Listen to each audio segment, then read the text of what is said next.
Israel will fight until we destroy Hamas's military capabilities, end its rule in Gaza, and bring all our hostages home. Since Hamas's attack on October the 7th, Israel has been laying waste to the Gaza Strip. Tens of thousands killed, and the Israeli government now accused of committing genocide.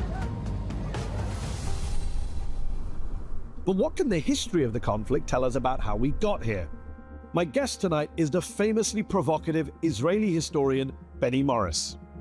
His work once documented many of the crimes committed by Israel in 1948, but his critics say he now justifies those crimes. I'm Mehdi Hasan, and I'm here in London's legendary Free Speech Society, Conway Hall, to go head-to-head with Benny Morris. I'll challenge him on his support for the war on Gaza and ask him why he thinks accusations of genocide are absurd. Tonight, I'll be joined by our panel of experts. Daniel Levy, a former Israeli peace negotiator and president of the US Middle East Project. Diana Boutou, the Palestinian lawyer and former advisor to the PLO.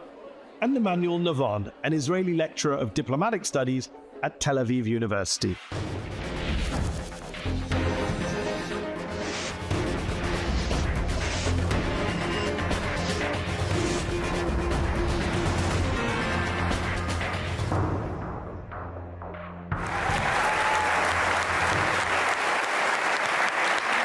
Benny Morris, thank you for joining me on Head to Head.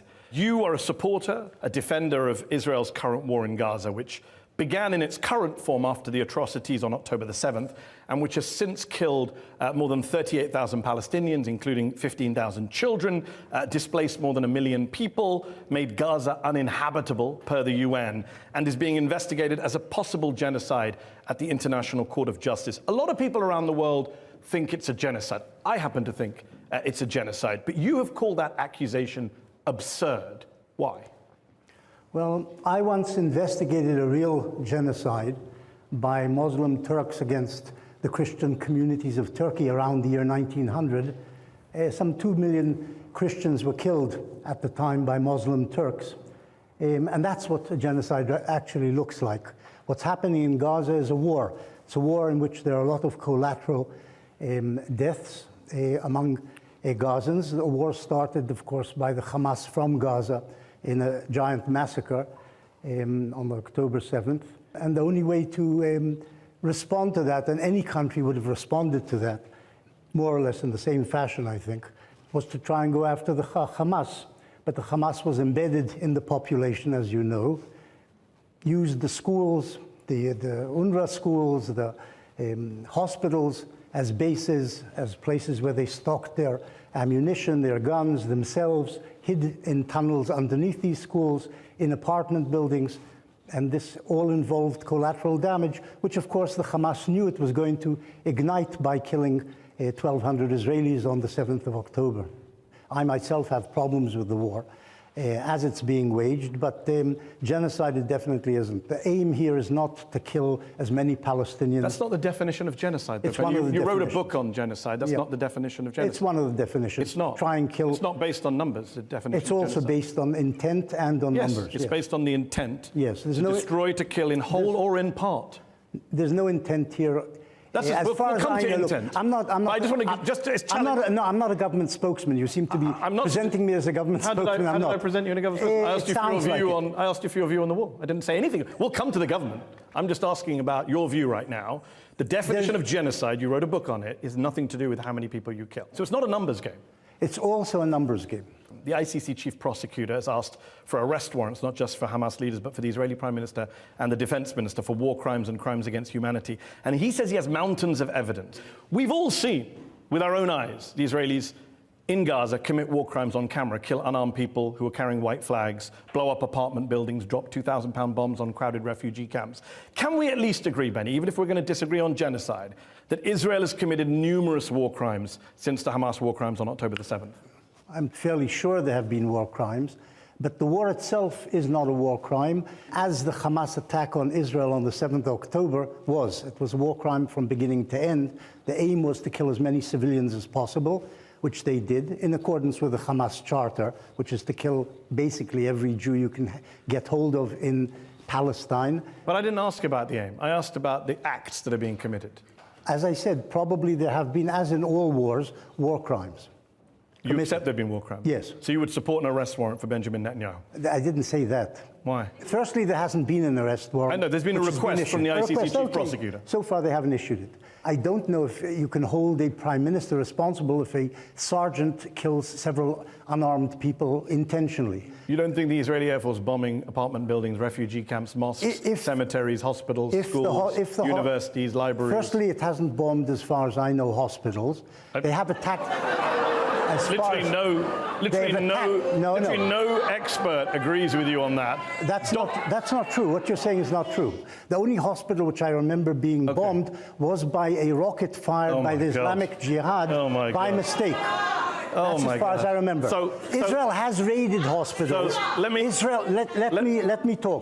Israel has raided hospitals, but with infantry. Let me ask you this question. It's found Hamas people in their Hamas headquarters, inside hospitals, under hospitals. Actually, we've never seen the headquarters that Benjamin Netanyahu put a beautiful Bond movie video out for. We've never actually seen that from underneath Al-Shifa. It's been several months. We're still waiting for that. So on the 31st of October, according to Human Rights Watch, Israeli forces unlawfully attacked a 6-story residential building, killing 106 civilians, including 54 children, without warning. 4 strikes, completely demolished. Human Rights Watch found no evidence of a military target in the vicinity, making the strike unlawful, indiscriminate under the laws of war. Israeli authorities have provided no justification for the attack. The Hamas always hides their own casualties. Even the Israelis didn't say that they were hiding in the apartment building. I don't. You said you don't want to be a spokesman for the government. You're offering a better defense of the government than the government is. I don't know. I don't know the particulars of that particular attack. It could be that there was a war crime committed there. It could also be that there were hundreds of Hamas fighters in the building alongside.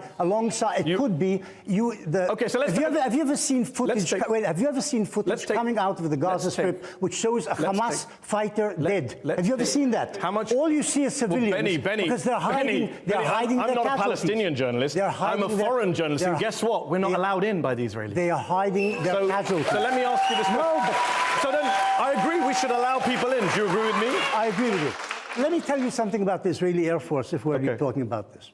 Each mission of the Israeli Air Force, and it's probably the most accurate and efficient arm of the Israeli military, is checked beforehand by a lawyer, etc., to see if there are actual, is there evidence, evidence of I'm so glad Hamas you're pointing being this in out. there.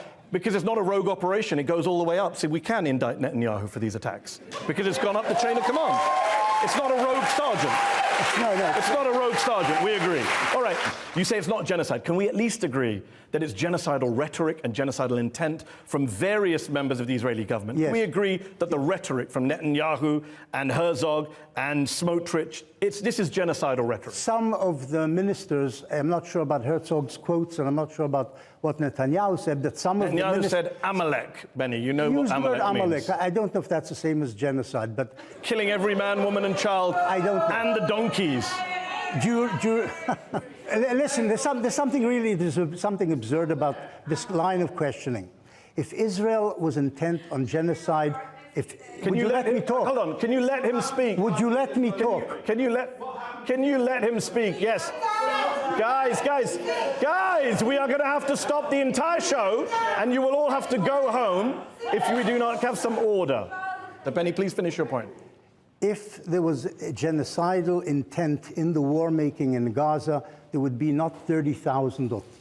Incidentally, the numbers are all issued by Hamas. We don't know how true they are. But if there was genocidal intent by the Israeli government with the Israeli military machine to commit genocide in Gaza, there would not be 30,000 or 20,000 Gazans dead. There would be hundreds of thousands of Gazans dead. I'm sure. That is called genocide, and that's not what's happening in Gaza. Benny, we've already discussed that's not the definition of genocide. But okay, let me ask you this. That's not your definition. No, of it's the genocide. 1948 Genocide Convention. There's lots of different. Forget it. Forget the 1948 Genocide Convention. There are lots of definitions. That's not true, Benny. There's only one. There's only one. It's the 1948 Genocide Convention. That sounds dogmatic. There's only one. There's only one truth, the Hamas truth. Sound the same. Is the 1948 Genocide Convention a Hamas charter?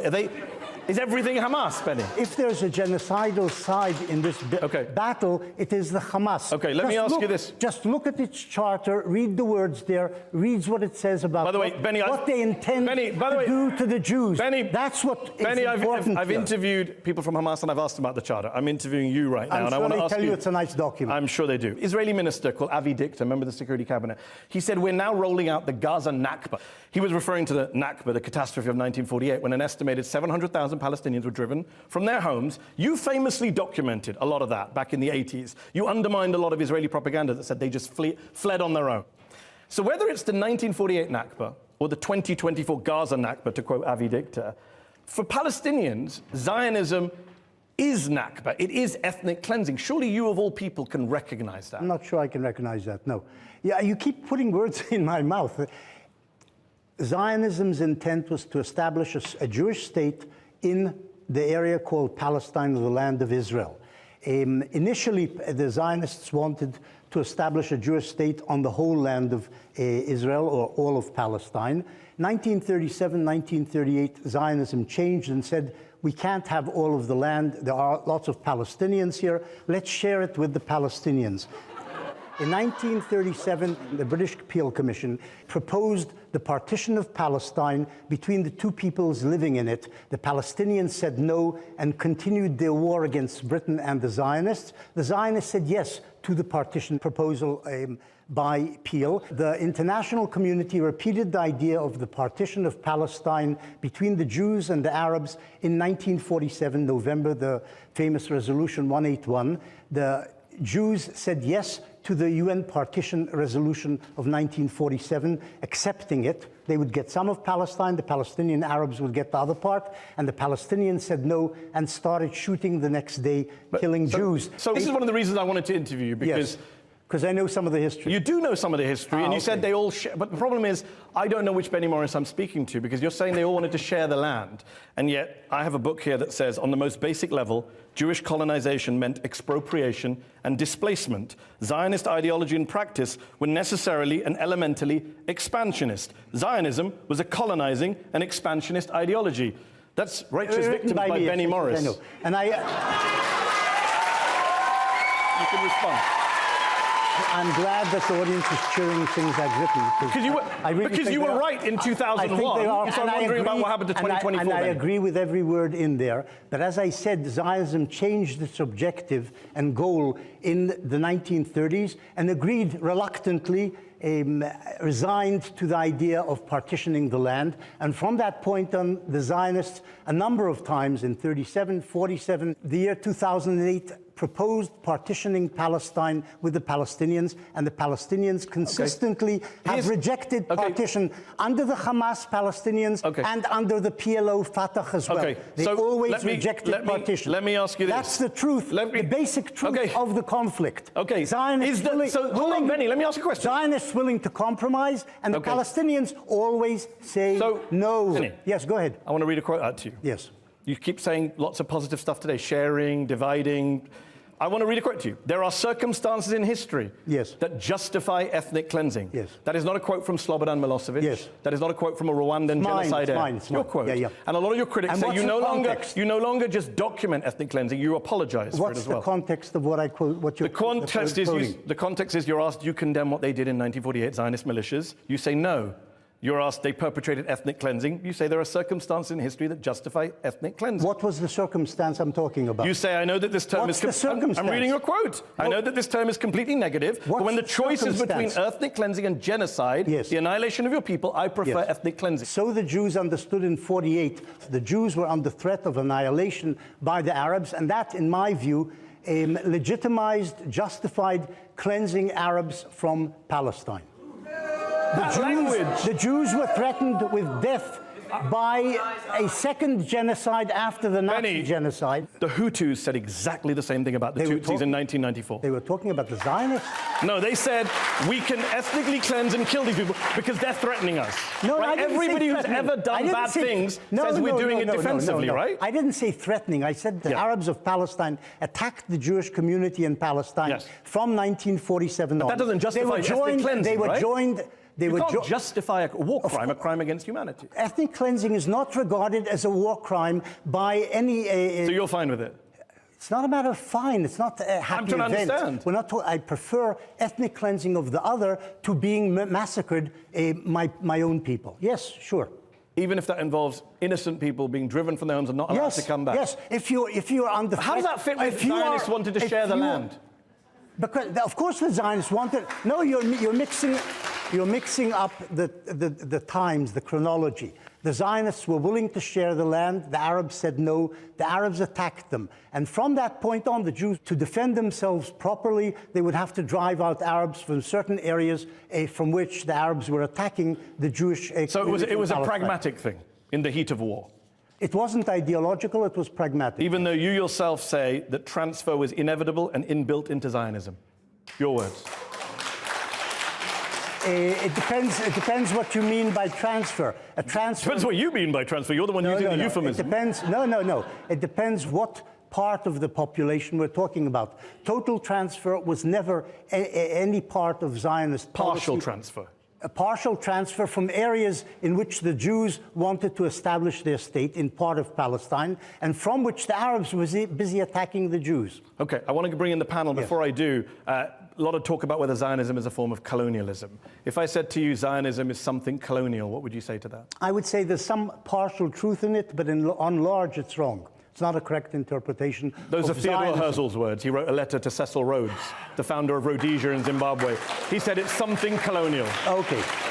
So maybe you should take it up with the founder of Zionism. I can't take it up with Herzl. Okay. Herzl may have said that in order to... Not may, he did say that. Ingratiate... No, in an effort to ingratiate himself with the great colonizer, Rhodes, it's possible. That's not the point. The point is... This is why I don't understand. Benny, Zionism... You don't allow me to finish sentences. I do, please. No, you do. You please finish the sentence. Continuously interrupt. Please. You're trying to do what Trump did to Biden. Wow, I've never been compared to Trump before. That's a first. But you've actually eaten up more time saying that, so please finish your sentence. In order to mess up his sentences.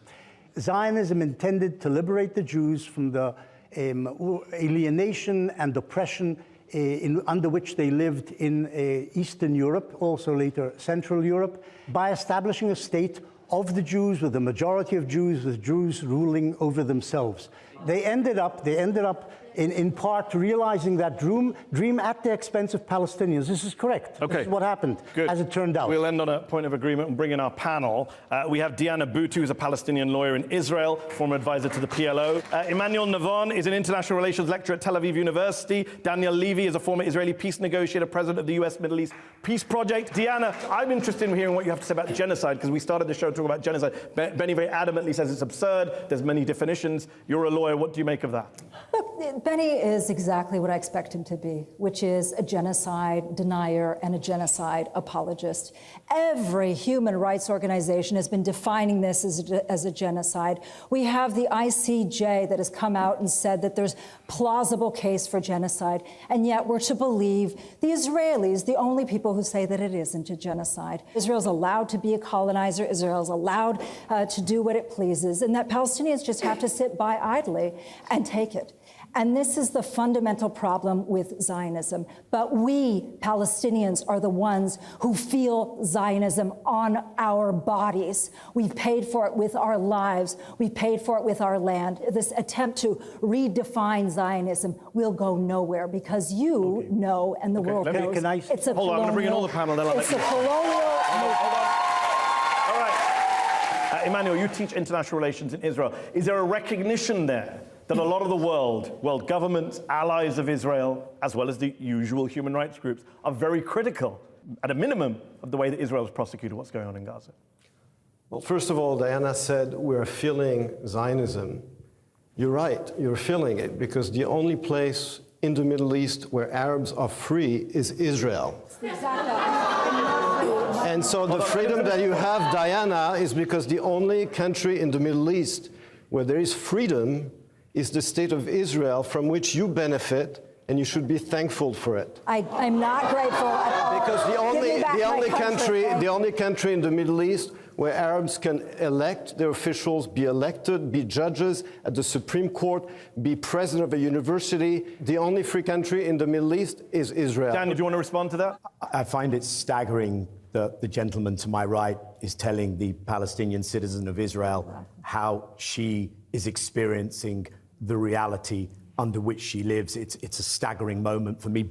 Now, there were different strands to Zionism, okay? There was a cultural Zionism, there was a binational Zionism. This could have gone in different directions.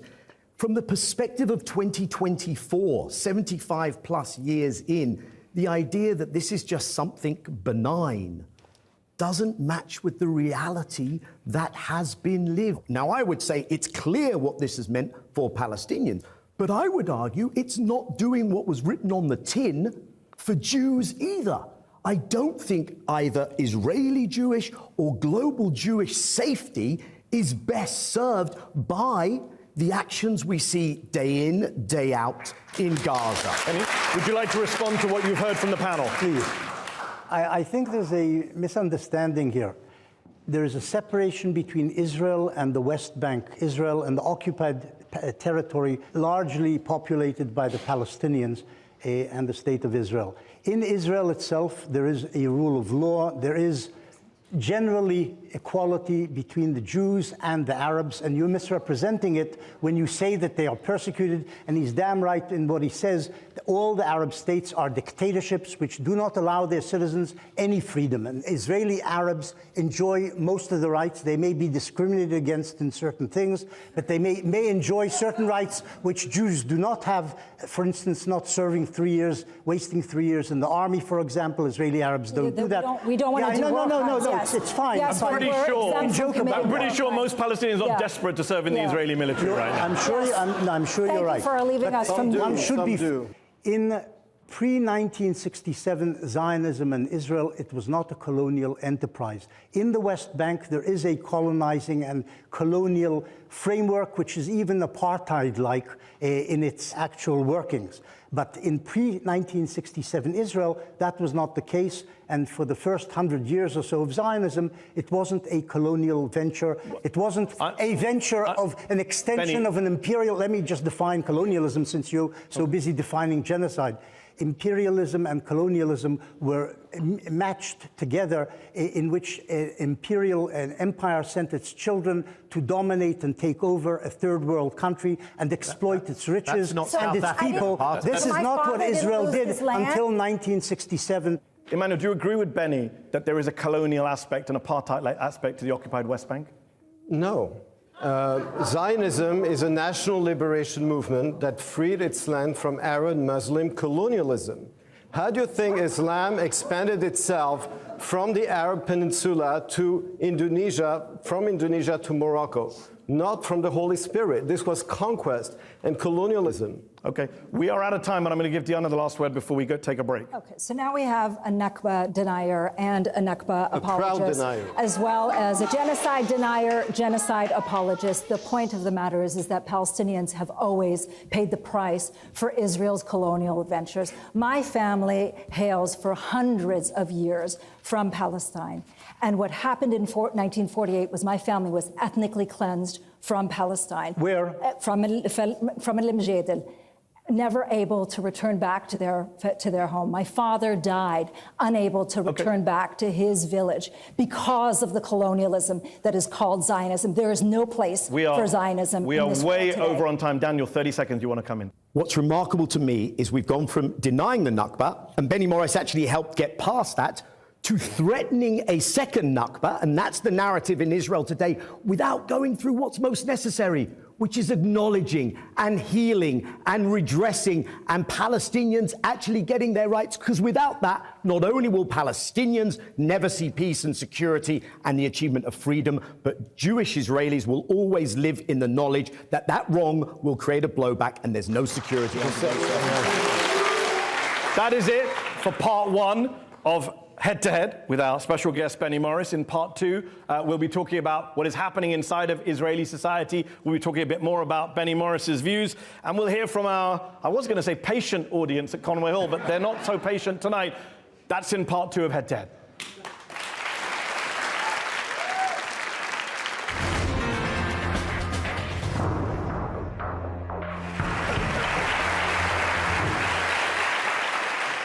Welcome back to Head on Al Jazeera English. I'm with my guest, Benny Morris, one of Israel's most famous historians. We have a panel of experts, and we have a live audience here in London's Conway Hall, who we will be hearing from shortly. Benny Morris, in part one of the show, we argued, you and I, about genocide, about ethnic cleansing, about the Nakba.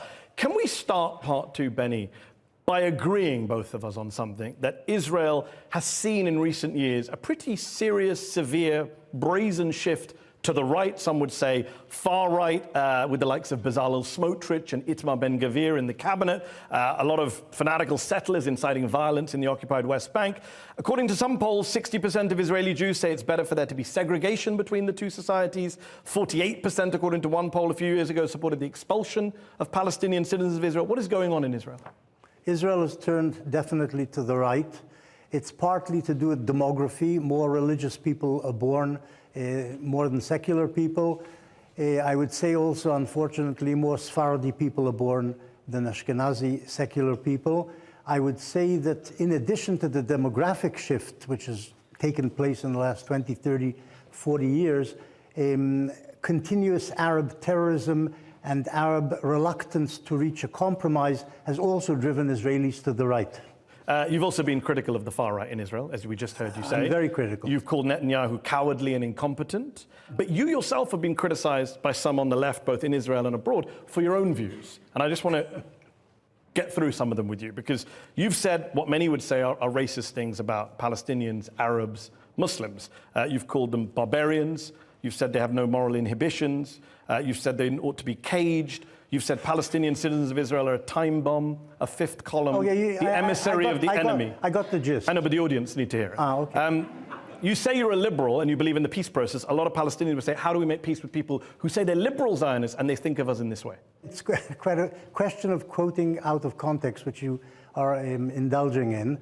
Those who blew up buses and restaurants in Israel during the Second Intifada, I'm talking about both Hamas and Fatah terrorists, I called barbarians, and they behaved. Not just them. And I did no. I called them barbarians, and they behaved like barbarians. You didn't call all Arabs barbarians? No, I didn't. You did actually in 2004 in Haaretz. You said the Arab world, as it is today, is barbarian. That's true. The Arab world. I didn't say all Arabs are barbarians. I said the Arab world is barbarian in its behavior. What does that mean? The Arab world is barbarian. Have a look at Syria, where the regime killed about 500,000 people in its civil war, trying to suppress an uprising. Look at Sudan, where the Arabs are busy killing blacks in Darfur. Look at Libya, where they're killing each other. They throw bombs at funeral corteges. Look at Iraq. They behave like barbarians. If somebody said to you, and I would say this is anti-Semitic, if somebody said to you the Jews are barbarians, the Jewish world is barbarian, I think you would agree that's anti-Semitic. And if somebody said, well, I'm not being anti-Semitic because I'm just talking about the IDF. I don't think it would be anti-Semitic. It would be false. That's the point. You don't think it would be anti-Semitic for me to say the Jewish world is barbarian? It would be false, not necessarily anti-Semitic. And when you say the Israeli Arabs are a time bomb, they're a potential fifth column. That's all of them. You didn't say some terrorists. I said Israel's Arab minority, which identifies in large measure with the Palestinian cause, is, in the long historical perspective, a potential time bomb. Yes, I would agree with that. You said they're a potential fifth column. Or a potential fifth column, yes. An emissary of the enemy that is among us. This is vicious stuff. No, I don't remember using the word enemy. Whether you remember it or not is irrelevant. You said it. Their slide into complete Palestinization has made them an emissary of the enemy that is among us. During the Second Intifada, when there were riots by Israeli Arabs, blocking of roads, etc., they behaved like an emissary of the enemy. This is correct. It depends on context. You keep quoting things without explaining the context. I'm not sure there is any context for dismissing an entire people as a fifth column. Nobody is. Okay, go ahead.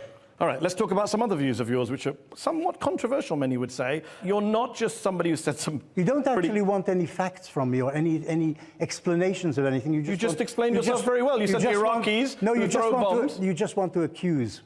I'm not accusing, actually. It's not an accusation, it's a fact.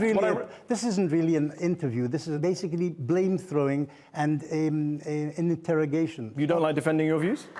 I don't like defending my views. I'm able to defend my views, but Okay, you then. come up with these quotations which are out of context. Oh, that's- You don't explain the historical context. Okay, everything- The audience doesn't understand what you're talking about. I just And read then the entire quote to and you. then they I read use- the entire and then quote they to use you, the Benny. word racist, which you Benny- used at the beginning when you introduced this You subject. said, yeah, you said when, okay, here's something else you said. You said, we're talking you're- about murder in far larger numbers. It's not a matter of money, referring to Palestinians in Israel. It's the society's nature. Yes, I would say that's a racist comment to say an entire society has a murderous nature. During the Second Intifada... This was said in 2019, Benny, not in the Second Intifada. It's not my fault if you can't remember when you said things. In 2019, you said, we're talking about murder. It's the society's nature. The murder of who? The murder rates in Israel. You said Arabs have higher murder rates. Explain to the audience what we're talking about. I'm sorry to break it to you. That doesn't get you out of it. You said it's the society's nature. Let me explain what was going on. The murder rates by Israeli Arabs of their fellow people, basically, not of Jews, but of fellow Arabs, is much, much higher. It's about 100 or 200% higher than the murder rate among Jews. The same applies, incidentally, to the killing of women. The same applies to honor murders, which are called honor killings, when a woman shows too much leg or looks at a man the wrong way. This is unfortunately inherent in Arab societies in general in the Middle East and among Israeli Arabs as well. That's the context.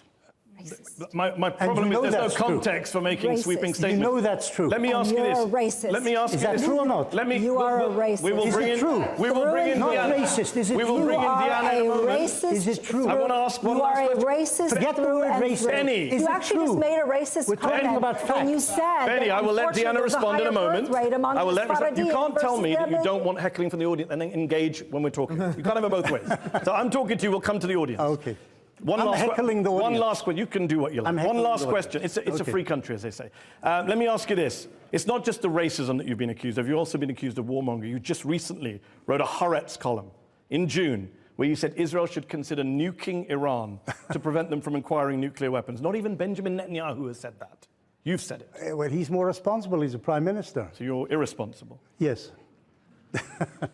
I mean, nuking an entire country. That is not what's written in the article. You misquote everything you say. I asked you a Almost question. everything you say. It was a question. Okay, I'll say what the context is. Please. Is destroying the Iranian nuclear facilities. That's the context. With nukes? Yes, with nukes, but not destroying Iran, as you just said, I said. You think dropping a nuke on Iran would have limited... Not on Iran. Small nuclear bombs can destroy facilities like Natanz, and you know that. And you... It's not to do I mean, with- you've been advocating this for 15 years, right? No, I've been advocating an Israeli strike against the Iranian nuclear project because Iran says that its policy is to destroy Israel. If they ever, it doesn't have nukes. If they ever achieve nuclear weaponry, Israel will be in mortal... But you didn't say that. You said bomb them now. You said in 2008. No. Now, in 2008, you're not telling the truth. You know that. You didn't call for the nuking. You didn't call for a nuclear strike in 2008 on Iran? No, I didn't. You wrote in 2008, I said Israel should destroy the Iranian nuclear installation. With a nuclear strike? No, I didn't say This that. is my problem, Benny. You keep saying you don't remember. No, I do. The New York Times, no. July the 18th, 2008, an Israeli nuclear strike to prevent the Iranians from taking the final steps towards getting the bomb is probable. I didn't say I supported it. I said it's probable. You said the alternative is letting Tehran have its bomb. It's very clear what you were supporting. Come on, now who's playing word games? Israel does not have as part of its policy and doesn't announce as its policy the destruction of Iran. But Iran does say that its policy is to destroy Israel, and they are working diligently to get nuclear weapons. And if the Iranians do achieve nuclear weapons, Israel will be finished. That's what the Iranians are aiming at. And using tactical nuclear weapons to destroy the Iranian nuclear installations before they achieve nuclear weaponry, it makes sense to me. It may not make sense to you because you're not an Israeli, so you don't care. But I'm a human being, so I care about nuclear weapons. I don't know what you care about. I don't know what you care about. Well, you just assumed. Let me go to our panel here. We have Diana Boutou, Palestinian lawyer in Israel, former advisor to the PLO. We have Daniel Levy, former Israeli peace negotiator at the US Middle East Project. We have Emmanuel Navon, who is an international relations lecturer at Tel Aviv University. Diana, I've got to bring you in first since we got started earlier. Potential fifth column.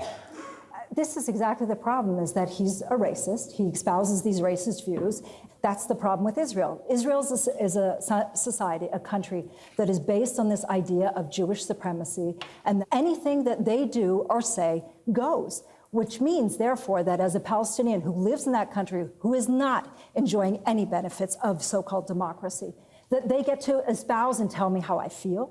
They get to make statements like we are a fifth column, and they actually treat Palestinians as though they are a fifth column. It's very important, Mehdi, for people to understand that Israel came to us. We didn't immigrate to Israel. Israel's a colonial movement, and as a colonial movement, its aim is to not only get rid of Palestinians, but it's to transform the entire place, to erase and replace. Okay, Emmanuel, I want to ask you this. Do you recognize the shifts that Benny was agreeing on at the start of this segment about what's happening inside of Israeli society? Well, allow me to respond to what Diana just said. She's not telling the truth. What she's saying is not true. First of all, the Jewish country, I mean, there are over 190 states in the world. Most of them are nation states. It's not about supremacy. It is about national self-determination and freedom. Now, we didn't come to you. This is our land. No, it's not. This is a Jewish land. The way that the state was created was our through land. the And first of all, when you take we came to you, it's not. I did not interrupt you. Diana, let him finish his point, Diana. Okay. First of all, when you say we've been there for hundreds of years, the word Palestine, it's an invention of British colonialism. It was invented in 1920. It did not exist under the Ottoman Empire. Again, so when this story starts, it's a colonial invention. So when you say Palestine, and you can't even pronounce it in Arabic because there's no P in Arabic, that's why we say Philistine, right? There's no J in Hebrew. We did not conquer. All right, Emmanuel, I'm going to bring you back to my question and then move on. What do you make of Bezalel Smotrich and Itamar Ben-Gvir referring to Arabs in the most dehumanizing race? Are you going to deny that as well? Like every society, we have our extremists. Okay. It's a democracy. I don't agree with them, but we have, like every society, we have our extremists. And yours are in government. Yes, well, I didn't vote for this government. I wish they were not in the government. Okay. Daniel hasn't spoken. Daniel Levy. When I was in a Zionist youth movement and president of the World Junior Jewish Students, being pumped with the talking points and the propaganda points, I really think they were more sophisticated, and I may be misremembering this.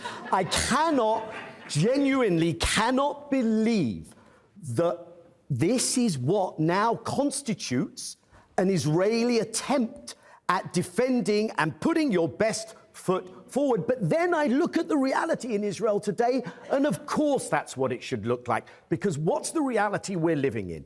And let me take two snapshots. First of all, it's really not that surprising that we've got to this point when you consider the impunity with which the external community and Israel's allies and the West and the US treat Israel, despite the litany, the entire spectrum of violations of international law and of human rights. And yet every time there's an excuse, there's a veto at the United Nations, and then there's more arms. And in that respect, don't expect Israelis to come up with better talking points when they don't have to, because you're willing to run cover for them and create completely the wrong incentive structure.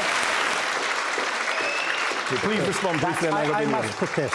You've brought three people in a panel, two of whom are pro-Palestinian, anti-Zionist. That's the purpose of the panel, yes. It's supposed to be two against one. That's the way you've organized this. Yes, we did ask you to watch the show before you came in. I consider myself pro-Jewish, no, you're not pro-Palestinian, pro-human. I consider myself... Okay. All right. Let me finish. Please. Let me finish. You are a pro-Palestinian propagandist. That's all you've become, just so that you know that. Let's go around the audience. We're going to try and see where we've got some hands up. We're going to go to gentleman here, third row with the jacket on. Just if you could say something more from an Israeli perspective in terms of the threat they face from Hamas as an Islamist movement which is pledged to slaughter all the Jews in Israel. That's what it says in its charter, never revoked charter. If you could explain that in more detail, please. The Hamas is a small organization with a small army of terrorists.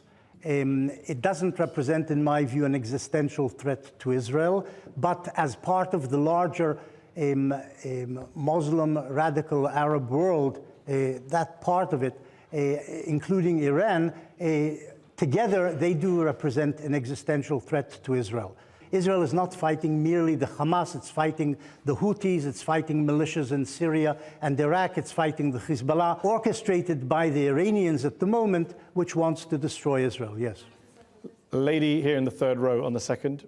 My question is to Diana or Daniel, because I want an honest and truthful answer. Given the decades-long brutality against the Palestinians by the Israeli government without much regard for international law or consequences, should we have seen the escalation in this genocide coming? And what could be the global implications when states disregard international law to justify and even normalize genocide? Diana, briefly. We've gotten to a point in this world where the world tells us that nothing can justify October 7th, and yet everything that Israel has done since October 7th can be justified by October 7th. That's a distorted world, and we have to understand what this occupation has meant. It's been violent from day one. The Nakba was violent, and what we're seeing today is a continuation of that Nakba. For world order to be restored, we need to have a system where all states are held to account, not where we get to have a country that says it's time to bomb Iran because they might have a nuclear weapon. Big secret, Israel has a nuclear weapon too. Gentleman in the brown jacket and then the gentleman here in the blue jumper. I know that we're on Al Jazeera, a Qatari station. What do we think about the fact that Qatar has funded Hamas for so long, persecuting Gazan Palestinians? And also, we haven't heard one mention of the 120 hostages still being kept. And what pressure could Qatar be putting on Hamas to release those hostages immediately, regardless of all the rest of this? Well, Qatar has been supporting the Hamas for at least a decade with money, propaganda, etc., probably using Al Jazeera also in that fashion. This should end. I think normal states shouldn't support what the world regards, or at least the Western world regards uniformly as a terrorist organization. It's true that Hamas is still holding 120 Israeli hostages, women, children, octogenarians, 2-year-olds and whatever. They had 250 in the beginning, now it's been reduced to 120, many of them killed by Hamas people. Many of them killed by Hamas. And by Israelis. And by Israelis. Israelis also killed some of the hostages. Hopefully they will be released. We hope they will be released. I would just say one thing. Why did the Israeli government prop up Hamas for so long and encourage Qatar to send money to Gaza? Stupidly. They're not hearing my answer. I'm just wondering. You asked the question, so let me answer the question. You give a long answer to that. The answer is that the Israeli government under Netanyahu behaved stupidly, and this was part of the incompetence of Netanyahu. I think it was incompetence. Let's go to the gentleman here in the blue jumper. Let's take his microphone. I'm Martin Shaw, and I wrote a book called What is Genocide? Perfect person. What is genocide, I wanted to bring Martin? Benny back to Gaza, because he said it's a war, and there's collateral damage, and that Hamas knew. And that may be true. But, I mean, the real point is that Israel knew, isn't it? That if you bend the rules of war so that 100 people can be killed for one militant, if you do that thousands and thousands of times with 2,000-pound bombs, you know that the whole of Gaza is going to be a ruin. You know that you're going to destroy that society. And that the only way we can understand that in an overall sense is not a series of war crimes. It is one big crime, and I think the name for that is genocide. Absolutely. Do you want to respond to that? Hold on, let him respond. I think I've already made the point. The Hamas, when it attacked Israel on the 7th of October, knew that Israel would retaliate with bombing and knew that lots of Gazan civilians would die. They were hoping for that because that looks good on Western television images. But they say that killing a lot of Gaza civilians is good because they go to heaven. They become martyrs. So this is Benny, allowed. Benny, can I ask you a question? Did I say something wrong? No, I just want to follow your logic here. The Hamas knew that. I just want to follow your logic. Your argument is Hamas Hamas knew that if they did this, we'd do a genocide, so we did a genocide. Not genocide, no. You're misusing. Like, they knew that we would come and kill lots of people, so we did. It's a very weird argument. They knew that Israel would kill lots of Gazans. They knew that Israel would kill lots of Gazans. Not a great defense of Israel. Yes, they knew that. Going after the Hamas, they knew that lots of Gazan civilians would be killed, and they were happy with this because of international pressure which would result. Okay, we're running out of time. I want to take a gentleman in the suit. Yes. Benny Morris, you say that the ICC should issue an arrest warrant against the Israeli Prime Minister and the Israeli War Minister, Yoav Gallant. But on the 9th of October, they imposed a total siege on 2.3 million civilians in Gaza, depriving them of water, medicine, food. That is what they're accused of, starvation as a weapon of war, something that the Syrian and the Russian regimes were accused of. Do you condemn that? Has anybody died in Gaza of starvation? Yes. Yes, Benny. This is total nonsense. Hold on. The Israeli. You want me to answer? Yes, I do. But you want me to answer? But I want some evidence. You can't just say things that are false. I'm not going to let you say that. The Israeli government, I think, the ministers debated whether to cut off water, cut off electricity, etc., etc. They eventually resolved not to do that. And though lots of reporters have been saying, and the United Nations, that Gaza is on the verge of starvation, on the verge of famine, etc., etc., that has not happened. Benny, how do you know that? How do you know that? Hold on, stop heckling. How do you know that, Benny? And please, I haven't read any report of anyone dying of starvation. There have been many reports. I haven't read any. So that makes it nonsense because you haven't read any. I haven't heard of anybody dying of starvation. You don't think there's a famine in northern Gaza? No, I think there's a food problem there. Do you think there's a famine in northern Gaza? I don't know what the word famine means. There is a food problem. There's malnutrition. This I have heard. But nobody's died. They've all conveniently stayed alive. As far as I know, nobody has died of starvation in Gaza, as far as I know. I've read quotes from you saying you're a historian, you look at the sources, you find the evidence, and now you're like, I don't know what famine means, I haven't seen anything. I mean, it's a big claims you're making. You should back it up with some evidence. You should back it up. Tell me a report in which somebody has died of starvation. Cindy McCain. Who's Cindy McCain? Is the head of the World Food Programme. She's the widow. She said what? She said what? She's the widow of Senator John McCain, the most pro-Israeli senator of my lifetime. She said what? She said northern Gaza is a full-blown famine and that there are children, women and children in skeletal states there. Did she say somebody died of starvation? I'm asking you. Did anybody die of starvation? Yes, there have been documented cases. Read the newspapers. Read the humanitarian What you just quoted didn't talk about starvation. You said there was no famine a moment ago. I didn't say. I said I don't know what famine is. Well, that's a good get-out, and it's at the core of the discussion. Let's take another question. Gentleman in the green jacket's been waiting a while. Hi, my question is to Benny. I just want to know, if you were Palestinian, right, and you were born in Palestine, would you, given the circumstances, support a Palestinian's right to resistance? In the form that they have. I don't know about the form. I would support Palestinian resistance if I was living under Israeli occupation, yes. Which is what the Palestinians are. Yes. Benny, we're out of time. It's a very interesting question he posed, very interesting answer. I do want to ask about, because I watched a recent discussion you did and you were telling your opponent, you need to have empathy, you need to put yourself in other people's shoes. So let's just continue on gentleman's very good question, I thought. I mean, if you were a kid in Gaza right now, and you saw your home blown up by the Israeli Air Force, you saw your parents incinerated in front of you, you're starving, what's your view of Israel going to be? It'll probably be very negative, but it might also be negative towards the Hamas who generated this conflict and led to that home being bombed by Israel. You think that's what the kid is thinking when he sees his parents killed by an Israeli bomb? He might think both things. What would you think if you were that kid? Probably I would describe the death of his parents to an Israeli bomb and to the Israelis, but I might, on reflection, later think maybe the Hamas shouldn't have slaughtered so many Israelis on the 7th of October, which led to this. I'm genuinely asking, is that your talking point, or is that, as a human being, that's how you would feel? As a human being, I think I would feel anger towards those who had just killed my parents, but I think growing up and on reflection, I might think that the Hamas had led to this. Quite the empathy I was looking for, but we will... I mean, if that's your honest answer, I'll take it. That's my answer. I appreciate that. Benny Morris, thank you for joining me on the show today. Thank you to our audience in London's Conway Hall. Thank you to our panel of experts who joined the discussion. That's all we have time for. Thank you for watching at home. Good night.